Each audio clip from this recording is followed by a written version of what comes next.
नमस्कार दोस्तों।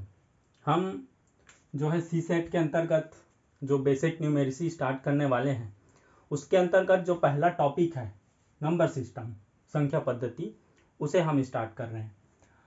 तो ये जो संख्या पद्धति है, इसके अंतर्गत जो क्वेश्चन आते हैं ना यूपीएससी सीएससी में, उन पर जाने से पहले हमें इसके अंतर्गत जो बेसिक थ्योरीज हैं और जो फॉर्मूला हैं कुछ कुछ, उन्हें हमें जानना होगा, क्योंकि उन्हीं के माध्यम से सरल रूप से जो क्वेश्चन आते हैं उन्हें बना सकते हैं। तो इसके अंतर्गत पहली बात ये कि संख्या है ना, संख्या पद्धति में जो संख्या है ना, तो संख्या किसे कहते हैं ये जान लेते हैं। संख्या, कोई भी जो संख्या होती है ना, वो जो 10 अंक होते हैं, 10 अंक मतलब 1 2 3 4 5 6 7 8 9 और 0, ये 10 अंक हो गए। इन्हीं के समूह के रूप में बनती है संख्या, उसको संख्या कहते हैं।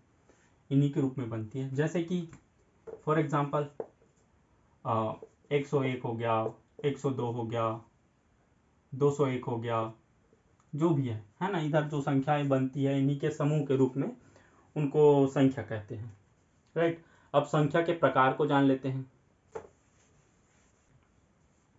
तो संख्याओं के प्रकार के अंतर्गत पहला आता है, इसमें लिख लेते हैं, संख्याओं के प्रकार। हम यहां जा रहे हैं, राइट। तो पहला आता है प्राकृतिक संख्या, है ना। प्राकृतिक संख्या ये क्या होती है? प्राकृतिक संख्या, प्राकृतिक संख्या कोई भी ऐसी संख्या जिसको हम गिनने के लिए यूज करते हैं, जैसे कि 1 2 3 4 5 6 7 8 9 10, कोई भी संख्या, कोई भी वस्तु को, है ना। तो किसी भी वस्तु को गिनने में प्रयोग होता है इसका, है ना, उसको प्राकृतिक संख्या कहते हैं। जैसे 1 2 3 4 5 6 ऐसे जाते जाएंगे, एक से स्टार्ट होगा वो सीधा अनंत तक। इसमें जीरो नहीं आता, क्योंकि जीरो को कोई गिनते नहीं है, वो गिनती में मतलब उसमें नहीं आता प्राकृतिक संख्या में, राइट। सेकंड सेकंड सेकंड में आएगा पूर्ण संख्याएं। पूर्ण संख्याएं, अब पूर्ण संख्याएं क्या है भाई? हमने अभी देखा प्राकृतिक संख्याएं, तो प्राकृतिक संख्याएं में वो जो जिन्हें गिनने के लिए यूज होता है 1 2 3 4 5 6। पूर्ण संख्याएं क्या है? इसमें प्राकृतिक संख्याओं में शून्य में और शून्य को भी जोड़ा जाता है ना। प्राकृतिक संख्याओं के साथ, प्राकृतिक संख्याओं के साथ जीरो को भी लेते हैं, जैसे कि 0 1 2 3 4 5 अनंत तक, ये हो गई पूर्ण संख्याएं, राइट। फिर थर्ड नंबर में आते हैं हम सम संख्याओं पर। सम संख्याएं, सम संख्याएं। अब सम संख्याएं कौन सी है? वे संख्याएं जो 2 से पूर्णतः विभाजित होती है, जो 2 से पूरी तरह से विभाजित होती है, जो 2 से पूर्णतः विभाजित होती है ना, मतलब भाग जाती है। जैसे कि 2 4 6 8 10 12 14 ऐसे, ये सब 2 से पूरी तरह से विभाजित होती हैं। अब बात करें विषम संख्याओं की, है ना, चौथे नंबर पे विषम संख्याएं। विषम संख्याएं, तो विषम संख्याएं किसको कहते हैं? जो 2 से पूर्णतः विभाजित नहीं होती है, मतलब 2 से अगर भाग देते भी हैं तो उसमें शेषफल 1 आता है ना। जो 2 से पूर्णतः विभाजित नहीं होती है, विभाजित नहीं होती है, या, है ना, या 2 से भाग देने पर, 2 से भाग देने पर शेष फल जो है, शेष फल वो 1 आता है, 1 आता है, राइट। इसको विषम संख्या कहते हैं। जैसे कि 1 हो गया, 3 हो गया, 5 हो गई, उसके बाद 7, फिर ऐसे ही जाते जाएंगे, राइट। नेक्स्ट है पूर्णांक। पूर्णांक, पूर्णांक क्या होता है भाई? पूर्णांक मतलब प्राकृतिक संख्याओं में शून्य को भी लेते हैं और ऋणात्मक संख्याओं को भी लेते हैं, है ना। जो हमारी प्राकृतिक संख्याएं होती हैं ना, प्राकृतिक, उसके साथ साथ में 0 को भी लेते हैं और ऋणात्मक को भी लेते हैं, ऋणात्मक जो संख्याएं हैं। जैसे कि मान ले कि ये प्राकृतिक संख्याएं हो गई, है ना, 0 हो गया, और ऋणात्मक में -1, -2, -3 ऐसे, है ना। ये हो गई पूर्णांक संख्या, पूर्णांक। 6वें नंबर पे है अभाज्य संख्याएं। अभाज्य संख्या, अब ये क्या होती हैं? ये जो है ना प्राकृतिक संख्याएं होती है जो स्वयं से तो स्वयं और 1 दोनों के साथ विभाजित होती है और किसी और से नहीं होती। मतलब वह संख्याएं जो स्वयं, वह प्राकृत आई है ना, प्राकृत, वह प्राकृत संख्याएं जो स्वयं एवं 1 से विभाजित होती है, 1 से विभाजित, अन्य से नहीं, है ना। अब इसका मतलब क्या हो गया? क्या क्या संख्याएं आ सकती हैं? जैसे कि 2 आएंगी, राइट, और 5 आएगी, सॉरी 3 भी आएगा, है ना, 3 आएगा, 5 आएगा, 7 आएगा, 11 आएगा, ऐसे ही। ये हो गई अभाज्य संख्याएं जो स्वयं से तो जाएंगी, ये 2 से भी जाएगा और 1 से जाएगा, ये 3 से जाएगा, 1 से जाएगा, ये 5 से जाएगा और 1 से जाएगा, बाकी और किसी और से नहीं जाएगा। ये अभाज्य संख्या है। अभाज्य मतलब किसी और से भाग नहीं जाती, स्वयं से और 1 के अलावा। फिर है 7वें नंबर पे भाज्य संख्याएं। भाज्य संख्याएं, अब ये क्या होती है भाज्य संख्याएं भाई? ये जो है ना, ये ऐसी प्राकृतिक संख्या होती है, ऐसी प्राकृतिक संख्याएं होती हैं जो स्वयं से विभाजित होती है, जो 1 से भी विभाजित होती है, और जो कम से कम एक और संख्या से विभाजित होंगी, है ना। भाज्य संख्याएं हैं जो, मतलब ऐसी संख्याएं, सॉरी प्राकृत, है ना, प्राकृत संख्याएं, ऐसी प्राकृत संख्याएं जो स्वयं या 1 के अतिरिक्त, इनसे तो जाएगी ही जाएगी, के अतिरिक्त कम से कम किसी एक संख्या से भी विभाजित होती है, किसी एक संख्या से भी विभाजित होती है ना। जैसे कि 2 तो नहीं आएगी, 2 तो, एक तो 2 से जाएगी, एक तो 1 से, तो ये 2 तो नहीं आएगा। 4, है ना, 4 किस से जाएगा? एक तो 2 से जाएगा, एक 4 से जाएगा और एक 1 से जाएगा। फिर 6, ये 2 से जाएगी, 3 से जाएगी और 1 से जाएगी, और स्वयं 6 से भी जाएगी, ये हो गया। 8 भी जाएगा, 9 भी जाएगा। 9 कैसे जाएगा? 1 से जाएगा, 3 से जाएगा और स्वयं 9 से जाएगा, राइट। ऐसी और भी संख्याएं आएंगी। ये हो गई भाज्य संख्याएं। कितने नंबर पे पहुंच गया? 7। फिर है 8वां नंबर पे, 8वां नंबर, है ना, परिमेय संख्याएं। 8वें नंबर पे है परिमेय संख्याएं। परिमेय संख्याएं, रैशनल नंबर, जिसको इंग्लिश में रैशनल नंबर कहते हैं। ये वो संख्याएं होती है जिन्हें हम p/q के रूप में लिखते हैं, जिन्हें p/q के रूप में लिखा जाता है ना, p/q के रूप में लिखा जाता है। यहाँ पे जो p/q है ना, इसमें ये q ये जीरो नहीं होती है ना। अगर जीरो हो गई तो फिर ये संख्या परिमेय संख्याएं नहीं कहलाएंगी, राइट।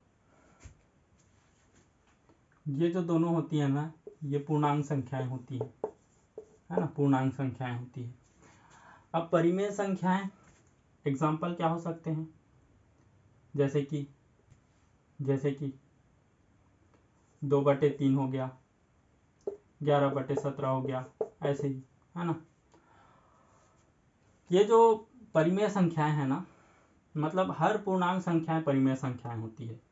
हर पूर्णांक संख्याएं जो है वो परिमेय संख्याएं होती है। फॉर एग्जाम्पल p/q के रूप में इसको लिखते हैं हम लोग, है ना। p/q के रूप में लिखते हैं, मतलब अगर मान ले 5 परिमेय संख्या है तो इसको 5/1 के रूप में लिख देंगे, ये फिर परिमेय संख्याएं हो गई। ये पूर्णांक थी, अब परिमेय हो गई, ऐसे टाइप में। मतलब हर पूर्णांक संख्या परिमेय संख्याएं होती है ना। 9वें नंबर पे अपरिमेय संख्याएं। अपरिमेय मतलब जिन्हें p/q के रूप में नहीं लिखा जा सकता, p/q के रूप में नहीं लिखा जा सकता, ये अपरिमेय संख्याएं होती है। जैसे कि करणी में 2, ये करणी में 3, इनको मतलब p/q के रूप में नहीं लिख सकते, इनका मान एक जैसा नहीं आता। इनका जो मान है ना वो एक समान नहीं आता, लगभग में ही आएगा हमेशा, तो इसीलिए इसको अपरिमेय संख्याएं कहते हैं। जो परिमेय संख्याएं और अपरिमेय संख्याएं है ना, इन दोनों को मतलब परिमेय और अपरिमेय, इन दोनों को ना वास्तविक संख्याएं कहते हैं, याद रखना, वास्तविक संख्याएं, राइट। ये हो गई हमारी अपरिमेय संख्याएं। फिर है सह अभाज्य संख्याएं, 10वें नंबर पर सह अभाज्य संख्याएं। ये क्या होती है, ऐसी संख्याएं जिनका महत्तम समापवर्तक 1 आता हो, जिनका महत्तम समापवर्तक 1 आता हो, उन्हें सह अभाज्य संख्याएं कहते हैं। जैसे कि 4 7 है ना, 3 7, ये सह अभाज्य संख्या है, राइट। इनका अगर हम महत्तम समापवर्तक निकालेंगे तो 1 ही आएगा। ये हो गई हमारी संख्याओं के प्रकार। अब कुछ सूत्र हैं, उन्हें देख लेते हैं। ये कुछ सूत्र हैं जिनके माध्यम से जो क्वेश्चन आते हैं ना, कुछ ऐसे क्वेश्चन होते हैं संख्या पद्धति में, जिनको आसानी से सॉल्व किया जा सकता है, तो इन्हें ध्यान में रखना। पहला सूत्र है जिसमें है प्रथम n प्राकृत संख्याओं का योगफल। प्रथम n प्राकृत संख्याओं का योगफल, इसका सूत्र होता है n, है ना, फिर कोष्टक में n+1 पूरे का बटे 2, ये हो गया। दूसरा देखें तो प्रथम प्राकृत संख्याओं के वर्गों का योगफल पूछा है ना, वर्गों का योगफल अगर पूछ दिया क्वेश्चन में तो उसके लिए सूत्र हम लगाएंगे n, फिर कोष्टक में n+1, फिर दूसरे कोष्टक में 2n+1, फिर पूरे का बटा 6, राइट। उसके बाद है प्रथम n प्राकृत संख्याओं के घनों का योगफल।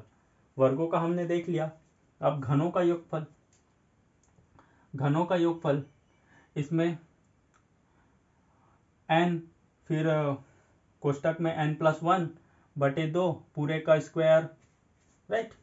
फिर है प्रथम n सम प्राकृत संख्याओं का योगफल, योगफल नहीं योग, सॉरी, प्रथम n सम प्राकृत संख्याओं का योग, इसका n, फिर कोष्टक में n+1, फिर प्रथम विषम प्राकृत प्रथम n विषम प्राकृत संख्याओं का योग, इसमें n² कर देंगे। ये कुछ सूत्र हैं जिन्हें देख लीजिएगा, क्योंकि इनको हम स्कूल टाइम में भी पढ़े हैं, जो कि अभी बहुत इंपॉर्टेंट है हमारे यूपीएससी के अंतर्गत जो संख्या पद्धति जो आता है ना सीसेट में, उसके लिए, राइट। अब इन सूत्रों के माध्यम से कुछ क्वेश्चन बन सकते हैं, उन्हें देख लेते हैं। अब ये क्वेश्चन है, 1 से 40 तक के सभी प्राकृत संख्याओं का योगफल ज्ञात कीजिए। तो हमने देखा, सूत्र देखा होगा कि n सभी n प्राकृत संख्याओं का योगफल, उसका सूत्र था n + 1, ये n/2, ये सूत्र है, यही सूत्र यहाँ पे लागू होगा। सभी मतलब 1 से 40 तक के सभी प्राकृत संख्याओं का योगफल पूछा है, 1 से लेके 2, 3 ऐसा करते करते 40 तक। तो यहाँ पे क्या हो जाएगा, n हमारा 40 हो जाएगा, n हमारा 40 हो जाएगा, n की मान रखनी है, बन जाएगा 40 + 1/2, राइट। ये हो गया 20 गुणा में 41,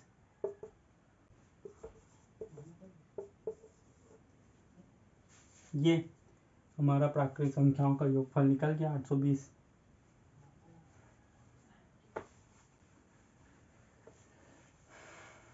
ऐसे ही आगे क्वेश्चन को देखें। ये एक क्वेश्चन है कि 1 का स्क्वायर + 2 का स्क्वायर + 3 का स्क्वायर, ऐसे ही जाते जाते 10 का स्क्वायर के वर्गों का योगफल ज्ञात कीजिए, ये क्वेश्चन है। हमने वर्गों के योगफल है ना, इसका सूत्र देखा था, क्या था उसका सूत्र, n + 1 2n + 1/6, ये सूत्र हमने देखा था वर्गों के योगफल का। तो फिर इसमें हम सिंपली मान रख लेते हैं, चालू है ना, सिंपली मान रख लेते हैं। n हमारा आ जाएगा 10 यहाँ पे, राइट ना। मान जब रखेंगे हम, मान लो यहाँ पे है 10 n के जगह पे, फिर है 10 + 1, फिर है 2 गुणा 10 + 1/6। सिंपली पहले इसको सॉल्व कर लेते हैं, है ना। 10 गुणा में 11, फिर गुणा में 21/6, सॉल्व कर देते हैं। ये 5 3 7 21, राइट। कितना आ गया, 77 गुणा में 5 मतलब